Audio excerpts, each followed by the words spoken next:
सहेली।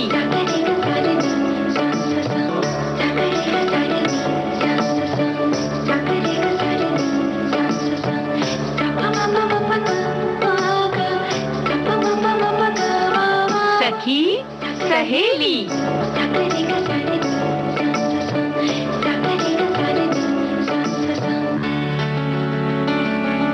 सखी सहेली के श्रोताओं को रज्जो मौसी का बहुत सारा प्यार, नमस्कार। और छुटकी बहुरिया, तुमको भी बहुत सारा प्यार। आपको भी मेरा तरफ से नमस्कार और हमारे सुनने वालों को भी बहुत प्यार और बहुत आदर के साथ नमस्कार।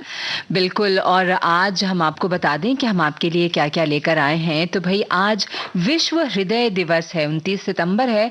और आज के दिन जो है वो विश्व हृदय दिवस जो है वो मनाया जाता है एक तरह से लोगों को जागरूक करने के लिए, समझाने के लिए कि क्या करना है, क्या नहीं करना, और क्या वो कर रहे हैं वो सही है या गलत है। बिल्कुल बिल्कुल। और कई बार पता ही नहीं चलता ना, हमें लगता है कि हम बिल्कुल सही खा रहे हैं, सही सो रहे हैं, सब कुछ कर रहे हैं, लेकिन उसमें कहीं कुछ गड़बड़ी होती है जिसकी वजह से स्वास्थ्य पे असर पड़ता है, हमारे हृदय पे असर पड़ता है। हाँ, तो मौसी आज हम लोग इसी सब के बारे में चर्चा करेंगे, लेकिन और भी चीजें हैं। हाँ, तो बताओ ना। और भी चीजें इस तरह से हैं कि खाद्य हानि और बर्बादी के बारे में जागरूकता का अंतर्राष्ट्रीय दिवस भी है। तो खाना क्या है और क्या नहीं खाना है, ये जानने के साथ साथ ये जानना भी तो मौसी जरूरी है ना कि फेंकना नहीं है। फेंकना नहीं है, बिल्कुल। जितनी भूख है आप उतना ही खाएं, खाना बर्बाद न करें, ये ऐसा मतलब न हो, इसके लिए। उसके बाद सखी विशेष का दिन है आज। तो आज सखी विशेष में हम आपको भारत की पहली अभ्यासरत महिला डॉक्टर रुक्मा बाई राउत के बारे में बताएंगे। हाँ, और उसके साथ साथ थोड़े से चटकारे भी होंगे, मतलब व्यंजन वगैरह भी तो बताना है ना मौसी। बिल्कुल होगा। और स्वच्छता और जिम्मेदारी, भाई आप कितने जिम्मेदार हैं घर, परिवार, पड़ोस, समाज, उसमें। क्योंकि स्वच्छता जो रखना सिर्फ आपके अपने घर के लिए ही जरूरी नहीं है, घर के लिए तो जरूरी है ही, लेकिन उसके बाद उसके बाहर भी। हाँ बिल्कुल। अगर घर के साथ साथ गली मोहल्ला साफ सुथरा रखेंगे तभी ना समाज और देश मतलब सब एक दूसरे से जुड़ा ही हुआ है ना। बिल्कुल तभी जुड़ा तो हुआ है। हाँ, तो बस अब हमेशा की तरह हम सोचते हैं कि एक गीत अपने सुनने वालों को सुनवाएं। हाँ मौसी, गीत सुनवाते हैं और उसके बाद फिर अपने विषयों पर लौटेंगे।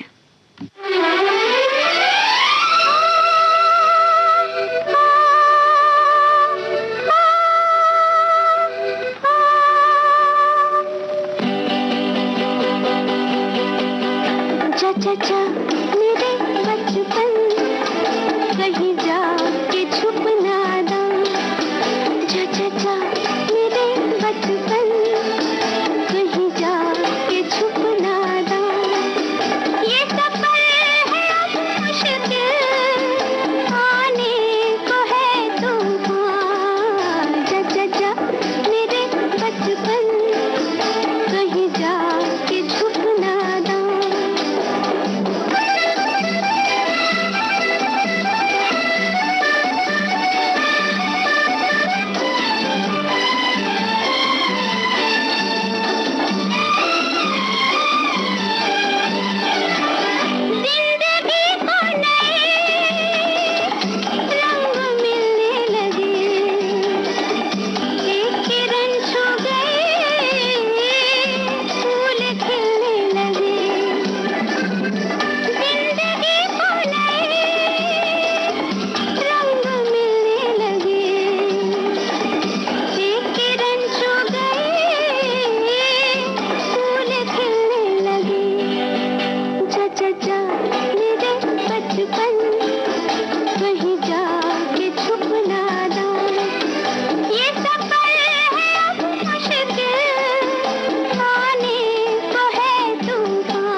बहुत ही प्यारा सा गीत बचपन से संबंधित।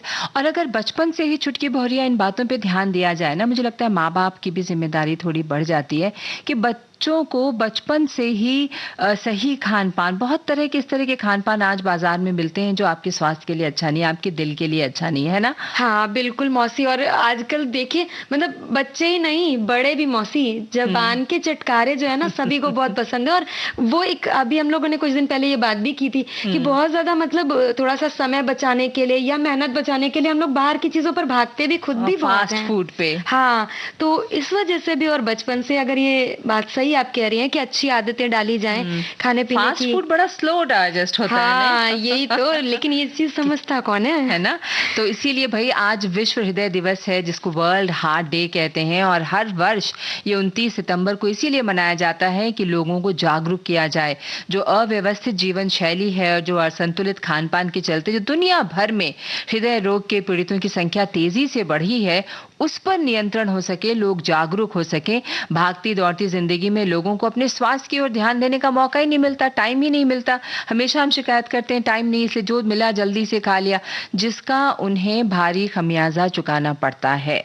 हाँ मौसी बिल्कुल। और अगर चिकित्सकों की सलाह माने या मतलब उनके कहने का ध्यान दें तो देखें तो वो कहते हैं कि निष्क्रिय जीवन शैली, अत्यधिक तनाव, हाइपरटेंशन, कभी कभी मधुमेह, अत्यधिक धूम्रपान, मोटापा या फिर वसा युक्त भोजन की अधिकता, ऐसे लोगों को, जो लोग इन चीजों का इस्तेमाल करते हैं, ऐसे लोगों को अधिक खतरा होता है हृदय रोग का, जिनका कोलेस्ट्रॉल, ट्राइग्लिसराइड और वीएलडीएल और एलडीएल अधिक हो जाता है। तो मतलब ये एक वैज्ञानिक तौर पर अगर कहा जाए तो ये सारे कारण इस समस्या के पीछे नजर आते हैं। और हमारे एक श्रोता भी विज्ञान की दृष्टि से हमें संदेश लिखकर भेजा है, ये कमेंट भेजा है कि विज्ञान की दृष्टि से देखें तो मानव हृदय जन्म के पहले से एक मुख्य चलायमान अंग होता है जो जीवन पर्यंत अनवरत चलता रहता है। लेकिन अगर आध्यात्मिक दृष्टि से देखें तो हृदय स्थिर, शांत, सरल और शुद्ध होता है, जो हमें हर समय उचित सलाह देते हुए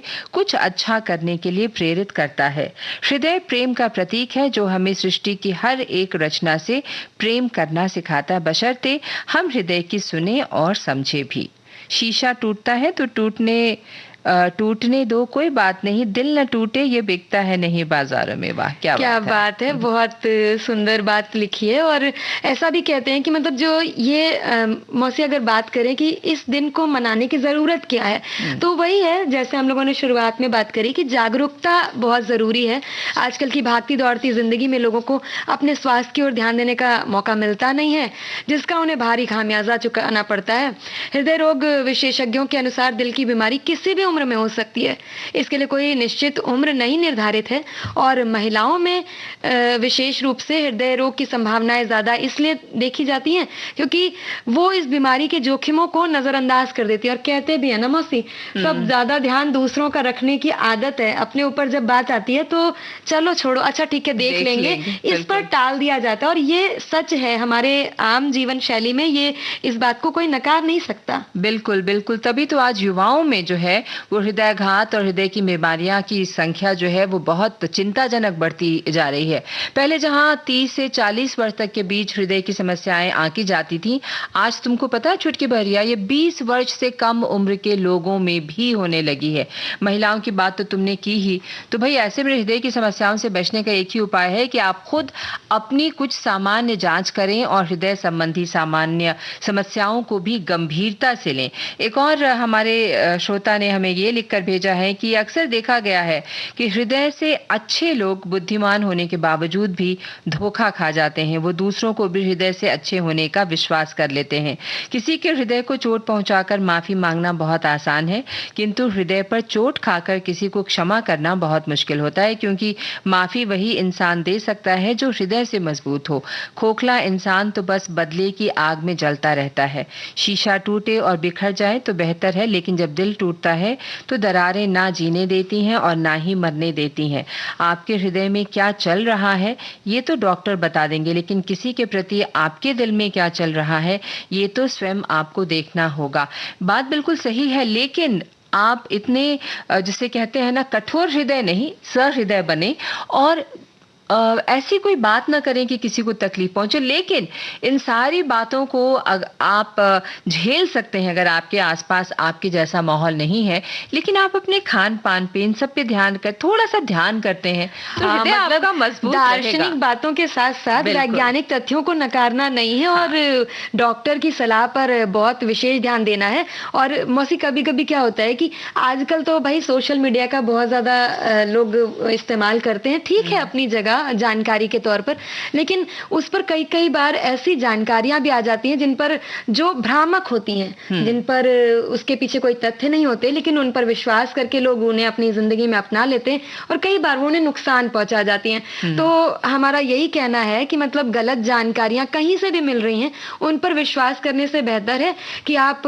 वैज्ञानिक तथ्यों पर ध्यान दें। और अगर कोई बात है ऐसी जिसके बारे में आपको जानकारी लेनी है या आपको लगता है कि ये सही हो सकती है, तो आप कोशिश करें कि डॉक्टर से एक बार पूछें। बिना डॉक्टर की सलाह के अपने मन मर्जी नहीं चलानी चाहिए, नहीं मौसी? बिल्कुल बिल्कुल, डॉक्टर हैं किस लिए इतनी पढ़ाई करते हैं भाई, तो आप उन्हीं को अपना विशेषज्ञ माने। और अक्सर हम उम्र बढ़ने के साथ दिल का दौरा भी पड़ता है, ये हम मानकर चलते हैं, लेकिन ये सच नहीं है, सभी बूढ़ों को दिल का दौरा नहीं पड़ता। हाँ, यही बातें हैं ना मौसी, भ्रामक हैं और लोग इस पर मतलब एक विश्वास ऐसा बना लेते हैं कि नहीं नहीं ये तो होना ही है, ये है ही। अब ऐसा नहीं है। दरअसल दिल के दौरे की नींव बचपन में ही पड़ जाती है। ये समस्या सालों तक चुपचाप अंदर ही अंदर काम करती रहती है और एक दिन दिल के दौरे में तब्दील हो जाती है। तो भाई दिल के सेहत से जुड़े कुछ तथ्यों को जानना बहुत जरूरी है। और एक और हमें यहाँ पे हम ले लेते हैं छोटा सा अंतराल। हाँ, और उसके बाद लौटकर फिर आगे बातें बढ़ाएंगे।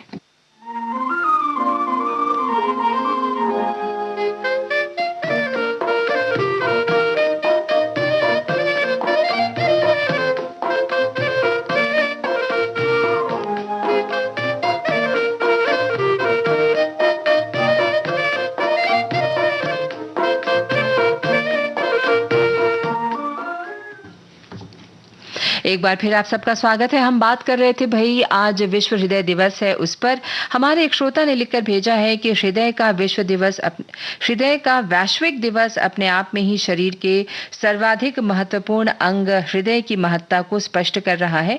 हमारे शरीर में रक्त प्रवाह को सामान्य बनाए रखने का दायित्व इस पर ही है। प्रत्येक कोशिका में इसके द्वारा फेफड़ों से लाए गए शुद्ध रक्त की आपूर्ति इसके ही माध्यम से होती है। अतः इससे पहले कि ये असमय में ही जवाब न दे दे, इसलिए आज का ये वैश्विक दिवस हम मनाते हैं, ऑब्जर्व करते हैं।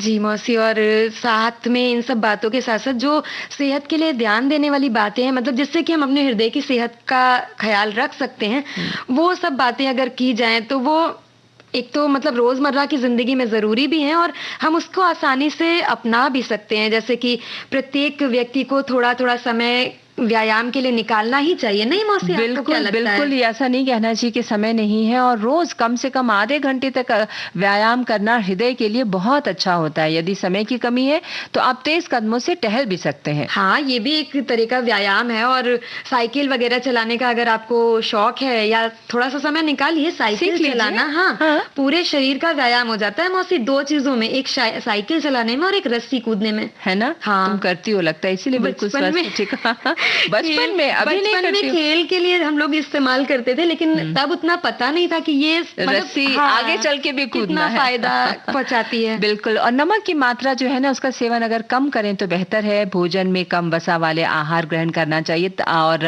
ताजी सब्जियां और फल अधिक मात्रा में लें।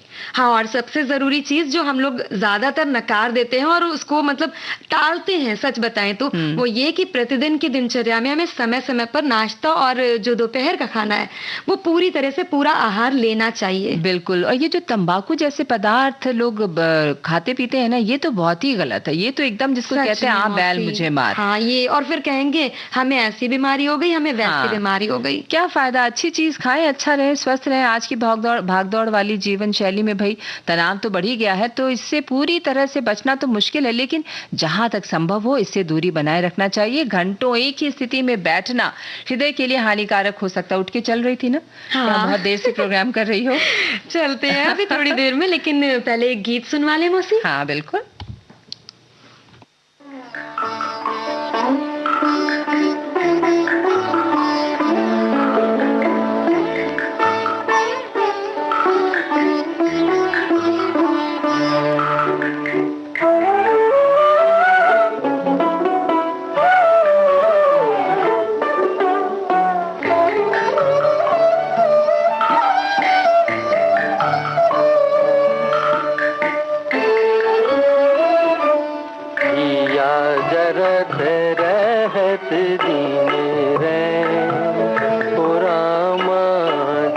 जरत रहत दिन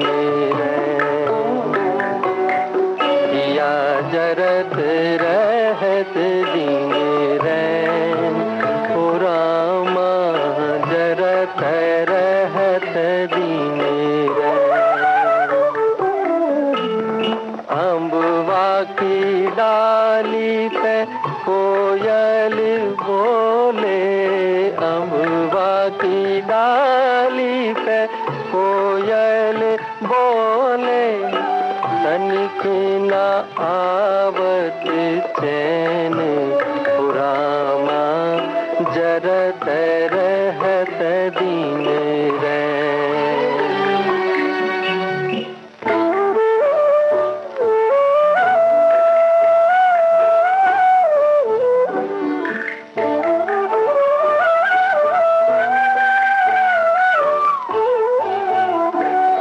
बसवारी में मधुर सुर बाजे, बसवारी में मधुर सुर बाजे, बिरही पपिहरा बोलन लागे, मधुर मधुर मधुबैन रामा जरत रहत दिन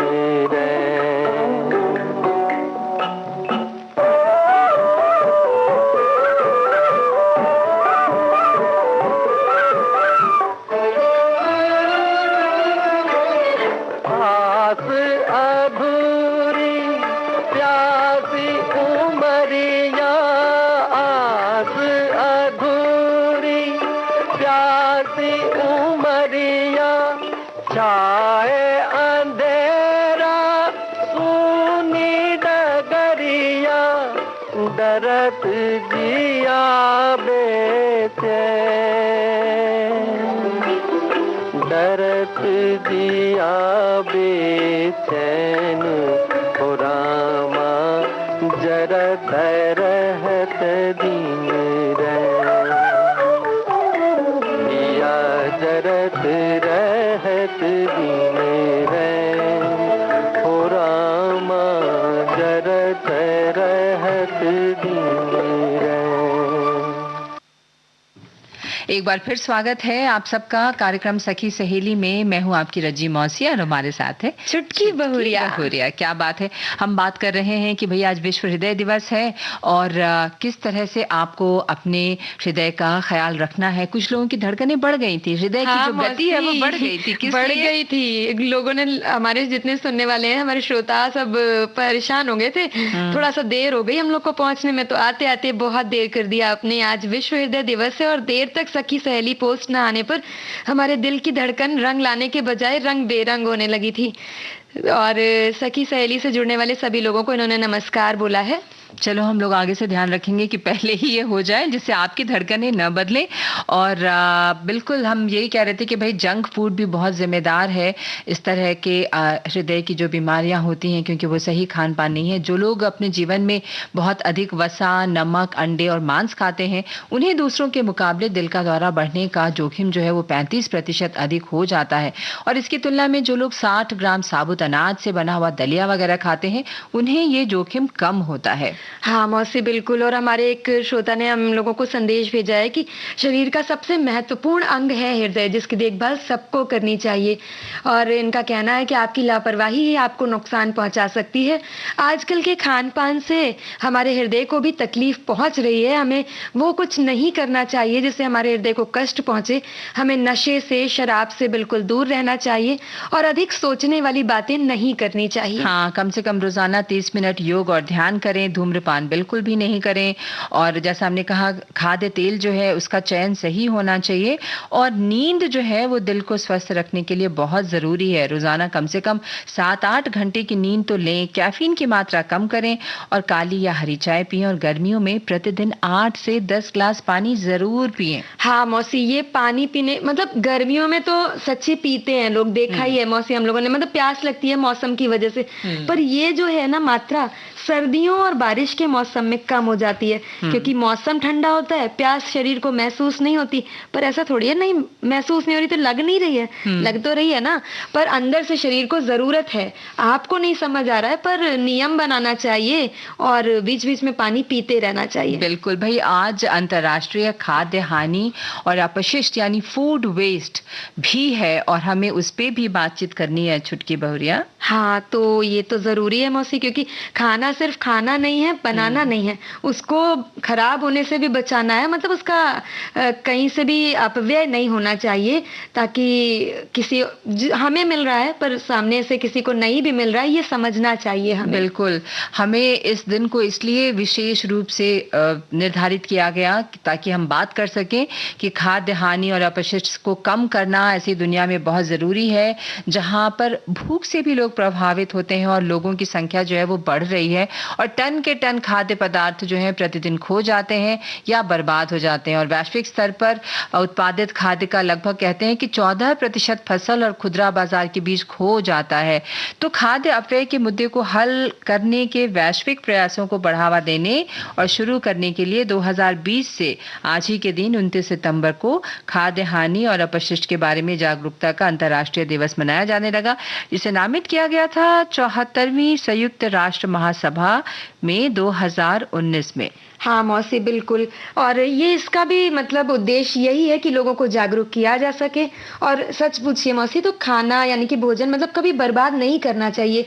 ये सोचिए कि वो लोग जो भूखे सो जाते हैं, तो अगर आपकी भूख से ज्यादा भोजन है तो कहीं ना कहीं अगर उन तक पहुंच जाए तो अच्छी बात है ना, मतलब क्यों नुकसान। और आजकल देखिए मौसी, कुछ लोगों की अच्छी पहल शुरू हुई है कि मतलब वो लोग जो है शादी वगैरह में जाते हैं, अगर जो खाना बचता है किसी भी अवसर पर, कोई मतलब त्योहार है या कहीं पंडाल लगा हुआ है, तो वहां से वो भोजन, बचे हुए साफ सुथरे भोजन को अच्छे से लेकर आते हैं और जरूरतमंदों तक पहुंचाते हैं। तो ये एक बहुत अच्छी पहल है और ऐसा प्रयास सभी को करना चाहिए।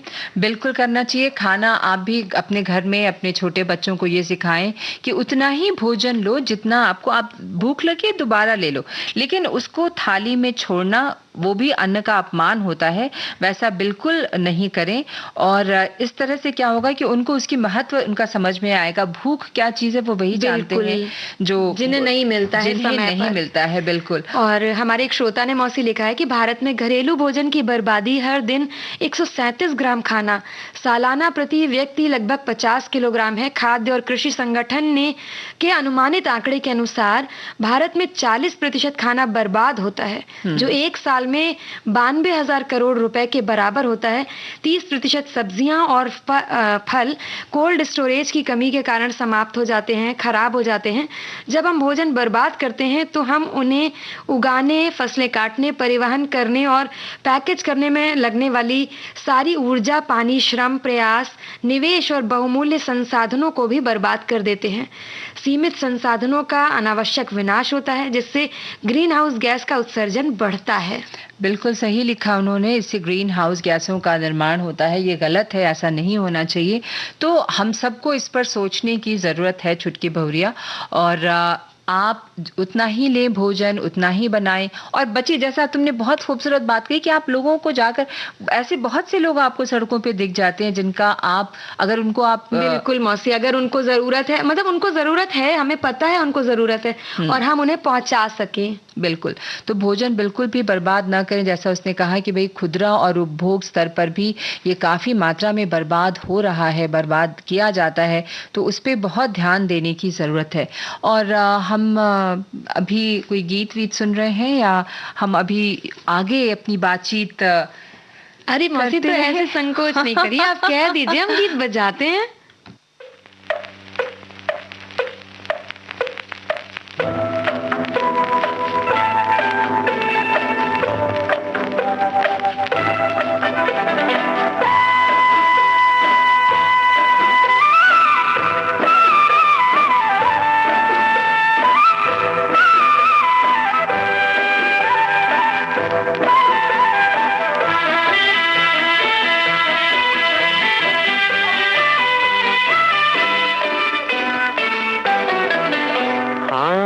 मैंने भी प्यार किया, प्यार से कब इनकार किया, भीगी भीगी रातें, मीठी मीठी बातें, और मैंने दिल को निसार किया।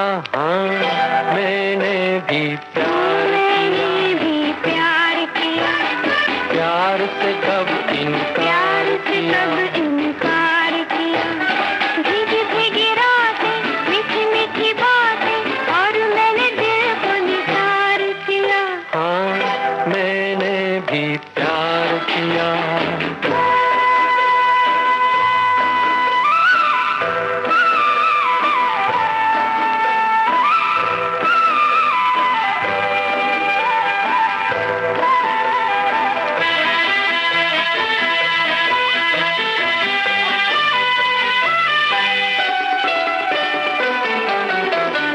प्यार किया कलियों के महकते अंगों से, प्यार किया मैंने गुल के गुलाबी गालों से।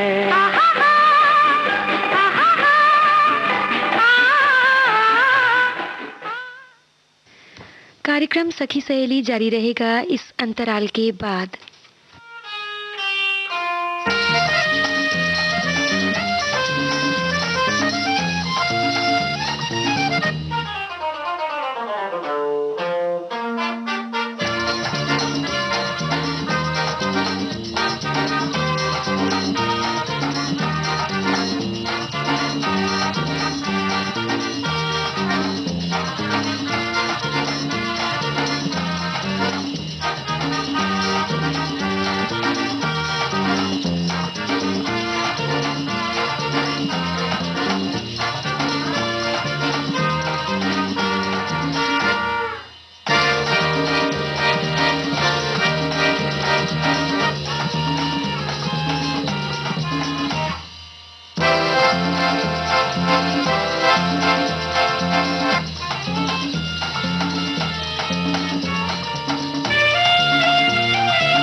और अब हम आपको बताने जा रहे हैं डॉक्टर रुक्माबाई राउत, जो कि भारत की पहली अभ्यासरत महिला डॉक्टर थी, जिनका जन्म मुंबई में तत्कालिक बॉम्बे में साल 1864 में हुआ था। उनकी विधवा मां ने महज 11 वर्ष की उम्र में उनकी शादी करवा दी थी, लेकिन रुक्माबाई कभी भी अपने पति के साथ रहने के लिए नहीं गईं और हमेशा अपनी मां के साथ ही रहीं। साल 1887 में उनके पति दादाजी भीकाजी ने संवैधानिक अधिकारों की बहाली के लिए कोर्ट में याचिका दायर की, क्योंकि वो अपने पति के पास नहीं रहते। महज 11 साल की थी वो जब उनकी शादी कर दी गई थी। मौसी, और मतलब ये सिर्फ डॉक्टर नहीं थी, ये डॉक्टर होने से कहीं ज्यादा वो भारत की शुरुआती नारीवादियों में से एक थी। सिर्फ 22 साल की उम्र में उन्होंने अपने तलाक के लिए कोर्ट में कानूनी लड़ाई लड़ी। उस जमाने में पुरुषों का अपनी पत्नियों को छोड़ देना या फिर तलाक दे देना आम बात थी, लेकिन शायद रुक्माबाई वो पहली भारतीय महिला थी जिन्होंने अपने पति से तलाक की मांग की। रुक्माबाई के इस कदम ने उस वक्त के रूढ़िवादी समाज को पूरी तरह से हिलाकर रख दिया था। बिल्कुल, जब उनके पति ने कोर्ट में याचिका दायर की थी तो अपने बचाव में रुक्माबाई ने कहा था कि कोई भी उन्हें इस शादी के लिए मजबूर नहीं कर सकता है, क्योंकि उन्होंने कभी भी इस शादी के लिए सहमति नहीं दी और जिस समय उनकी शादी हुई थी वो तो बहुत छोटी थी।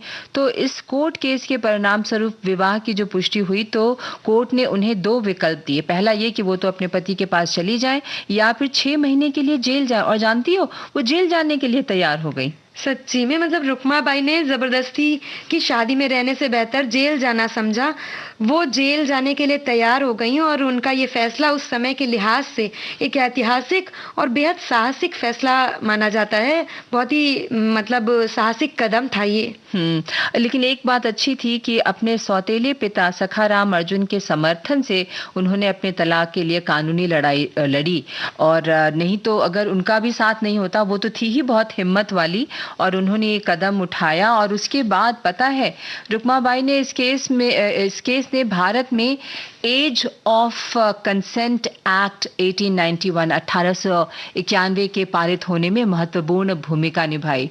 हाँ मौसी, बहुत मतलब ये बहुत ही साहसिक कदम था उस जमाने को देखते हुए, उस दौर में। और भले ही आज ये बहुत बड़ा बदलाव समझा नहीं जाता हो, लेकिन इस अधिनियम ने पहली बार ये तय किया था कि जब कम उम्र की लड़की के साथ शादी को करने वाले को सजा हो सकती है, भले ही वह विवाहित हो। इसके उल्लंघन को दुष्कर्म की श्रेणी में रखा गया। बिल्कुल। और शादी खत्म होने के तुरंत बाद रुक्माबाई ने 1889 में London school of medicine for women में दाखिला लिया और 1894 में स्नातक पूरा किया, लेकिन वो आगे एमडी करना चाहती थी। लंदन स्कूल ऑफ मेडिसिन उस समय तक महिलाओं को एमडी नहीं करवाता था और उन्होंने मेडिकल स्कूल के इस फैसले के भी खिलाफ अपनी आवाज बुलंद की और इसके बाद उन्होंने ब्रसेल से अपनी एमडी पूरी की। रखमाबाई भारत की पहली महिला एमडी और प्रैक्टिस करने वाली डॉक्टर बनी। हालांकि पति से अलग होने के बाद उनके फैसले के कारण बहुत से लोगों से उन्हें आलोचना भी सुनने को मिली, लेकिन वो रुकी नहीं।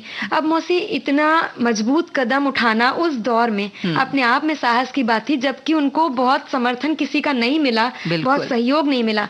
तो ये तो स्वाभाविक था कि बहुत आलोचना मिलती और उनके जो फैसला था उनका, उस पर प्रश्न उठे ही उठे। बिल्कुल, लेकिन उन्होंने अपना पूरा जीवन महिलाओं के स्वास्थ्य के लिए समर्पित कर दिया और 35 सालों तक प्रैक्टिस की और उन्होंने दोबारा शादी नहीं की। हाँ, मुंबई के कामा हॉस्पिटल में भी उन्होंने काम किया और वो बाद में सूरत भी चली गई।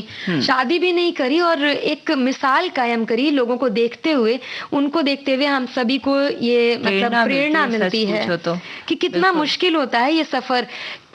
जब आपके खिलाफ पूरी दुनिया हो और उसमें आपको अकेले खड़ा होना हो। आप एक सही फैसला लेकर आगे बढ़ रही हैं, किसी का साथ नहीं है, लेकिन सोचो उस शादी से भी निकलना उनके लिए बड़ा ही मुश्किल था। हाँ। और उसके बाद अपनी पढ़ाई को जारी रखना, उसके बाद प्रैक्टिस करना, ये सारे ही साहसिक कदम थे और उन्होंने वाकई मिसाल कायम करी सबके लिए।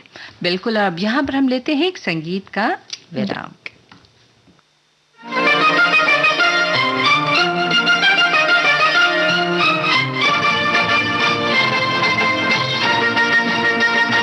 फिरकी वाली तू कल फिर आना, नहीं फिर जाना तू अपनी जुबान से, कि तेरे नैना है जरा बेईमान से। मत वाली ये दिल क्यों तोड़ा, ये तीर काहे छोड़ा नजर की कमान से, कि मर जाऊंगा मैं बस मुस्कान से।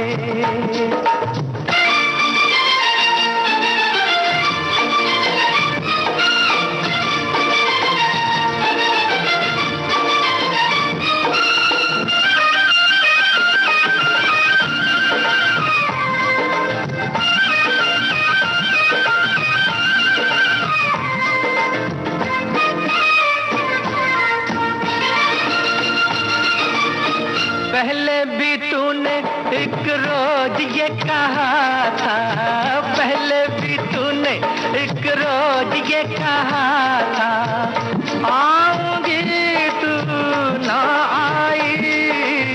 वादा किया था नैया बन के बदरिया, छाऊंगी तू ना छाई।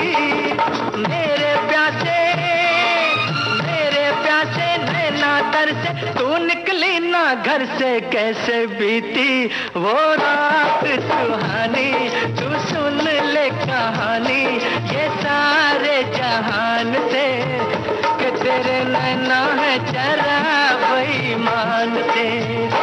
फिरकी वाली तू कल फिर आना, नहीं फिर जाना तू अपनी जुबान से, कि तेरे नैना है जरा बेईमान से।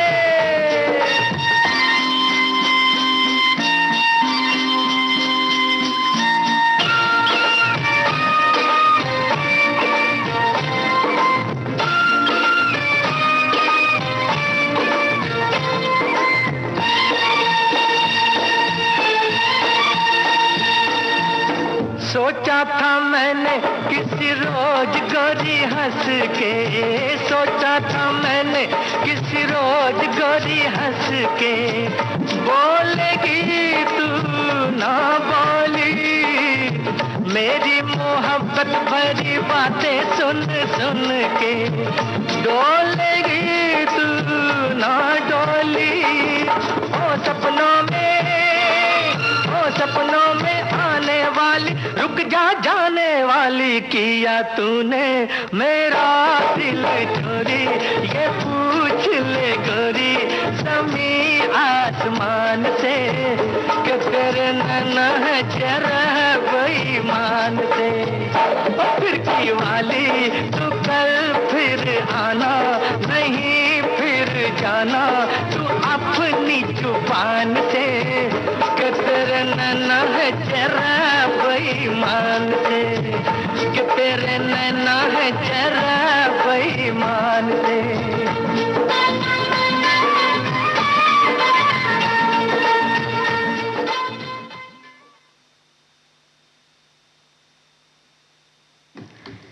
स्वच्छता और जिम्मेदारी है ना। स्वच्छता कितना महत्वपूर्ण है हम सबके जीवन में, हमारे स्वास्थ्य के लिए। इस पर आप सब जानते तो सब कुछ है और हमारे पास बहुत सारे संदेश भी आए हैं। लेकिन स्वच्छता एक कमरे या एक जगह की स्थिति जो साफ सुथरी है सिर्फ उतनी ही नहीं है, ये उन मूल्यों में से एक है जिनसे आप बचपन में सीखते हैं। आप किसी को ईमानदार होने के लिए और ट्रिम करने के लिए मजबूर नहीं कर सकते। वैसे एक चीज जो आप कर सकते हैं वो है कि इसे प्रोत्साहित करना, स्वच्छ रहने और अपने आसपास के वातावरण को साफ रखने से जीवन की गुणवत्ता में बहुत सुधार होता है। हाँ मौसी, बिल्कुल। और सभी को मतलब अपने आसपास सफाई रखने के लिए खुद भी रखनी चाहिए और दूसरों को प्रोत्साहित करने की जरूरत भी है। स्वच्छता का मतलब केवल अपने आसपास के वातावरण को ही साफ करना नहीं है, बल्कि खुद को साफ सुथरा रखना भी है। आपने अपने माता पिता और शिक्षकों को स्वच्छता के बारे में बात करते सुना है। बचपन से मतलब ये चीजें सिखाई जाती हैं। स्कूल्स में बोला जाता है नाखून काट के रखिए, बाल छोटे रखिए, खाना खाने से पहले अपने हाथ धोइए, और कुछ भी छू रहे हैं आप उसके पहले हाथ धोइए। मतलब कोई ऐसी चीज छू रहे हैं जो खाने पीने की है तो हाथ धोकर छुइए। बिल्कुल। बाहर से जब आते हैं तो सबसे पहले अपने पैर धो लीजिए जाकर। फल सब्जी भी हम लोग इस्तेमाल करते हैं तो उससे पहले भी बोला जाता है कि धो करके इस्तेमाल करिए, हाथ धोइए, चीजों को धोइए। बिल्कुल बिल्कुल। और स्वच्छता एक अच्छी आदत है जिसका अर्थ सिर्फ धूल, कीटाणु आदि से मुक्त होना तो है ही, लेकिन स्वस्थ रहने के लिए शरीर और आसपास दोनों की सफाई बहुत जरूरी है। उससे संबंधित एक हमारे पास संदेश आया है ना? संदेश भी हमारे श्रोताओं ने भेजा है कि मतलब एक ने तो लिखा है स्वच्छता और जिम्मेदारी, यही तो दुख है कि बहुतेरे तो अपने आप भी स्वच्छ नहीं रख सकते, अपने आप भी स्वच्छ नहीं रह सकते, फिर समाज में स्वच्छता की जिम्मेदारी क्या निभाएंगे। अक्सर मानवीय स्वभाव भी है कि लोग जिम्मेदारी से बचते भी हैं, जबकि इसके अनुपालन से हम अपने को ही नहीं अपितु समाज को भी शारीरिक और मानसिक उभय रूप से स्वस्थ रख सकते हैं। अक्सर लोग शारीरिक स्वच्छता को तो ध्यान रख भी लेते हैं किंतु मानसिक और सामाजिक स्वच्छता की तरफ अपनी जिम्मेदारी के निर्वहन से बचते हैं। तो भाई ऐसा भी नहीं है, मतलब सही भी बात आपने पकड़ी है, बिल्कुल बहुत जगह ऐसा देखा जाता है। पर अब ऐसा है कि अगर नहीं कर रहे हैं तो उनको उत्साहित करना, प्रोत्साहित करना हमारी जिम्मेदारी है। करना बिल्कुल बिल्कुल। और हमारे एक श्रोता ने लिखा है कि भाई अपने शरीर की स्वच्छता पर सबसे ज्यादा मैंने कोरोना काल में ही देखा, किसी का हाथ छूना नहीं है और बार बार जब भी आपकी घर पर लौटे हों तो सैनिटाइजर और साबुन से अपने हाथ को धोना है। अपनी सांसों की रक्षा करने के लिए मास्क का प्रयोग करना बहुत जरूरी था। ये कोरोना वायरस हमें स्वच्छता का ऐसा पाठ पढ़ाया जिस पर अमल करके अपनी और अपने परिवारों की जिंदगी बचाई थी। अगर भविष्य में ऐसी स्वच्छता पर ध्यान देंगे तो आने वाली बीमारियों से बच सकते हैं। बिल्कुल सही बात मौसी इन्होंने कही है, क्योंकि मतलब ये ऐसा समय था, कोरोना ने सबसे ज्यादा जागरूकता जो स्वच्छता को लेकर हम लोगों में आई है उस दौरान कहना चाहिए कि मतलब बहुत ज्यादा लोगों ने इस चीज पर ध्यान दिया और बहुत, लेकिन जैसे जैसे समय बीता है देखने में आ रहा है कि लोग वापस से वैसे लापरवाह हो रहे हैं। नहीं मौसी? बिल्कुल, बिल्कुल। लेकिन नहीं होना चाहिए, यही तो बात है। कहते हैं जब ज़मीनी स्तर पर समाज में बदलाव की शुरुआत करने की बात आती है, तो विद्यालय, स्कूल जो हैं वो बहुत महत्वपूर्ण भूमिका निभाते हैं। बच्चे देश का भविष्य हैं और सकारात्मक बदलाव के अग्रदूत भी। तो जो हम चाहते हैं, बच्चों को स्वच्छता के लाभ और रोज़मर्रा की गतिविधियों जैसे हाथ धोना, दाँत साफ करना, नहाना वगैरह के बारे में बताया जाए। ऐसा माना भी जाता है कि एक बच्चा जिसे स्वच्छता के साथ शिक्षित किया जाता है और घर पर लौटने पर परिवार में वो बड़ों को प्रेरित करता है। बच्चे भी ऐसा करते हैं। बिल्कुल मौसी, ये चीज और कहते नहीं, अच्छा देखते भी हैं हम लोग घर में। कई बार ऐसा देखा जाता है, बच्चों से कोई बात बोलो तो वो एक बार को अनसुना कर भी जाते हैं, लेकिन अगर स्कूल में टीचर ने कुछ कह दिया तो वो जैसे पत्थर की लकीर बन जाता है और बच्चे मानते हैं उस चीज को और दूसरों को भी मानने के लिए प्रेरणा देते हैं। हमारे एक श्रोता ने भी मौसी लिखा है कि स्वच्छता स्वच्छ होने की अवस्था है। ये हमारे शरीर, पहनावे, आसपास के क्षेत्रों और मन को बिल्कुल साफ रखने की प्रक्रिया है। लोगों के शारीरिक और मानसिक स्वास्थ्य के लिए स्वच्छता बहुत जरूरी है। ये हमें गंदगी और बीमारियों से दूर रहने के साथ साथ स्वस्थ और खुशहाल जीवन जीने में मदद करती है। ये हमारी जिम्मेदारी है, हम अपने साथ अपने घर को और अपने आस पड़ोस को, अपने शहर को, अपने देश को साफ रखें। ये हमारा दायित्व भी है। बिल्कुल। और ऐसे ही हमारे एक और श्रोता लिखते हैं कि स्वच्छता रखने की जिम्मेदारी खुद की होती है। पहले खुद इस बात का पालन करें, फिर दूसरों को कहें। खुद स्वस्थ रहने और औरों की स्वस्थता के लिए स्वच्छता बनाए रखें, फिर वो घर हो या मोहल्ला। हाँ मौसी, बिल्कुल। हाँ मौसी, बिल्कुल। और जो है ना कि मतलब कई बार जैसे मन की बात बहुत हमारे कही गई है, मन की बात बहुत बोल रहे हैं हमारे श्रोता। तो उसमें क्या हुआ कि मतलब हाँ, मन में हमारे जो आता है ना कि मतलब बहुत लोग ये बोलते हैं कि मन चंगा तो कठौती में गंगा। तो ऐसे लोगों को ये समझाना बहुत ज़रूरी है कि नहीं नहाएंगे तो उससे भी और कमियां आ जाती हैं। चलिए फिर इस गीत के बाद हम और इन बातों को आगे बढ़ाएंगे।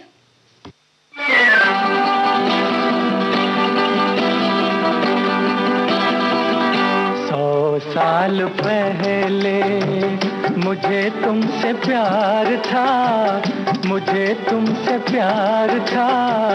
आज भी है और कल भी रहेगा। सदियों से तुझसे मिलने जिया बेकरार था, जिया बेकरार था। आज भी है और कल भी रहेगा। 100 साल पहले मुझे तुमसे प्यार था, मुझे तुमसे प्यार था। आज भी है और कल भी रहेगा।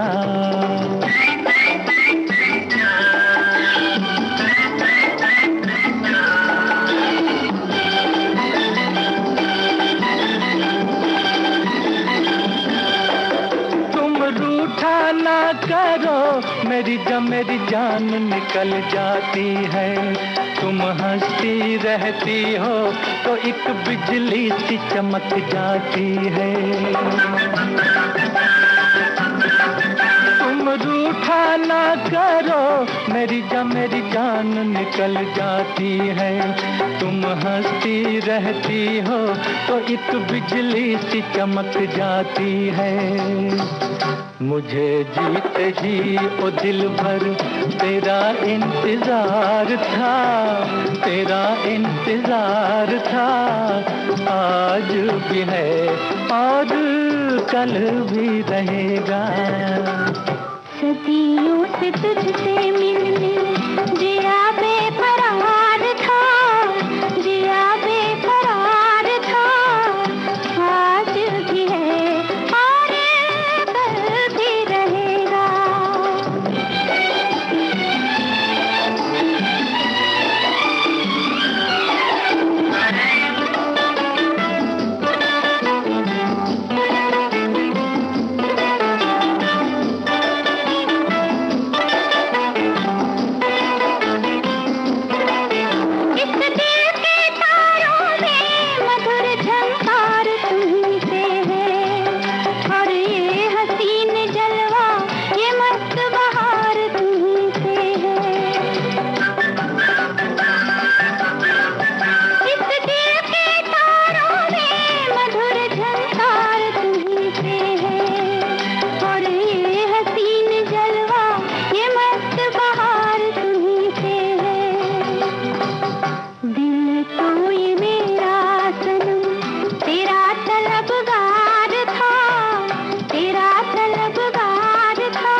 आप सुन रहे हैं देश की सुरीली धड़कन विविध भारती पर कार्यक्रम सखी सहेली रज्जो मौसी और छुटकी बहुरिया के साथ। और हमें लगता है कि एक छोटा सा ब्रेक ये संदेश भी पहुंचाना जरूरी है।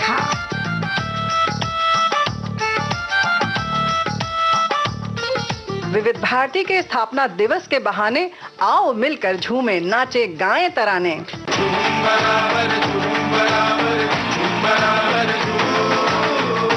मिलेगी मीठे गीतों की फुहारें, खास होगी सिलसिलेवार यादें। हम आपके परवाने और आप गीतों के दीवाने। हमारी आपकी चाहत का जश्न है 66वां सालाना, नहीं चलेगा कोई बहाना, क्योंकि विशेष कार्यक्रम जो है उस दिन सजाना। 3 अक्टूबर दोपहर 12 बजे से विशेष कार्यक्रम होगा। दिलकश है, दिलदार नजारे हैं, आज ज़मीं पर उतरे कितने सितारे हैं। अगलो होश नमी दानम। फेसबुक लाइव से जुड़ने के लिए आपको करना होगा 3 अक्टूबर दोपहर 12 बजे से फेसबुक लाइव के लिए जुड़िए www.facebook.com/VVS मुंबई पर, और YouTube लाइव के लिए youtube.com/विविध भारती। तो आओ मिलकर झूमे नाचे और गाएं तराने।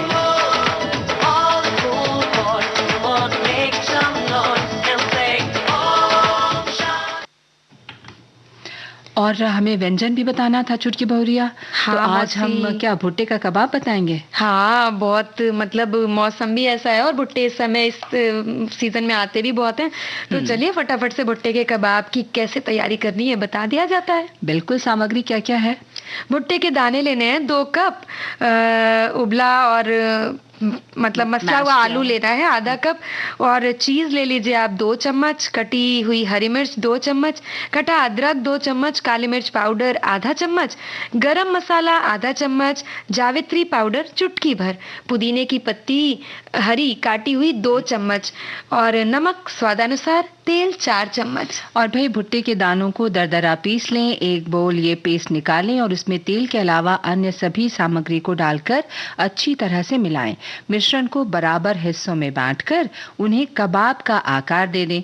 एक नॉन स्टिक पैन में तेल गरम करें, कबाब को मध्यम आंच पर सुनहरा होने तक पकाएं और फिर इसे पुदीने की चटनी के साथ हमें खिलाएं। और आप भी खाएं।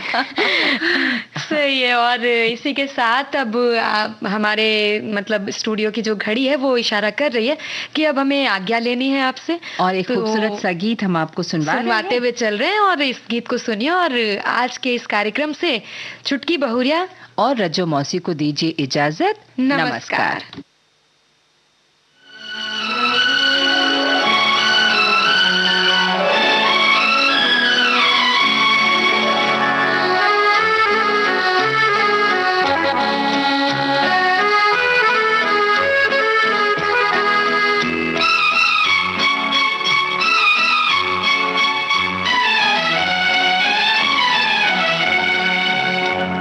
ये पर्वतों के दायरे, ये शाम का धुआं, ऐसे में क्यों ना छेड़ दे दिलों की दास्तां।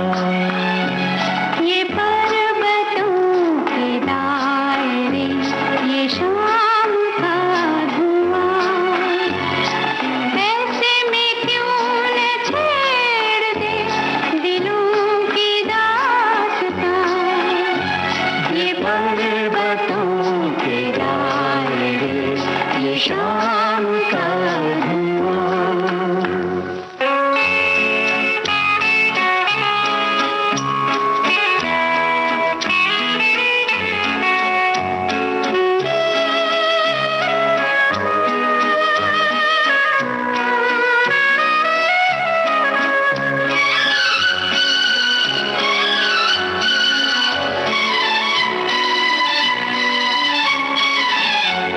जरा सी जुल्फ खोल दो, फिजा में इत्र ढोल दो। जरा सी जुल्फ खोल दो, फिजा में इत्र ढोल दो। नजर जो बात कह चुकी वो बात मुंह से बोल